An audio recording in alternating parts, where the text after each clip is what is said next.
যোগদর্পণ চ্যানেলে স্বাগত জানাই।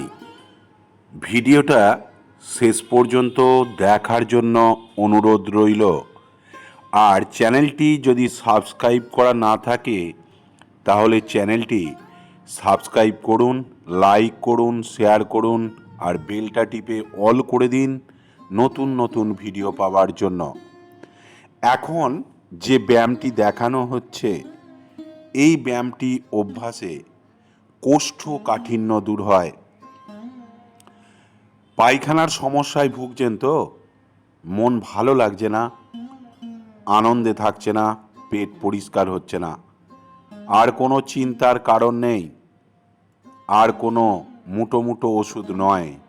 এই ব্যায়ামটি 10 থেকে 20 বার করে সকাল সন্ধ্যা অভ্যাস করুন। সকালে খালি পেটে 1 গ্লাস জল খাওয়ার পর এটা অভ্যাস করুন।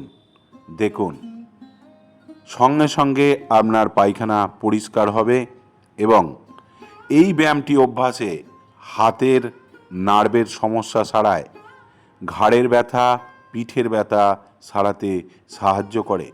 তাই নিয়ম করে ব্যায়াম করুন। গুরুদেব বিশ্বশ্রী মনতোষ রায় বলতেন, ব্যায়াম করলেই শরীর মন অনেক সুস্থ হবে। শুধু তাই নয়, রোগ প্রতিরোধ ক্ষমতাও বাড়িয়ে তোলে এই ব্যায়াম অভ্যাসে। তাই আসুন বন্ধু, আজ স্বাধীনতা দিবসে আমরা অঙ্গীকারবদ্ধ হই, ব্যায়াম করি, সুস্থ থাকি।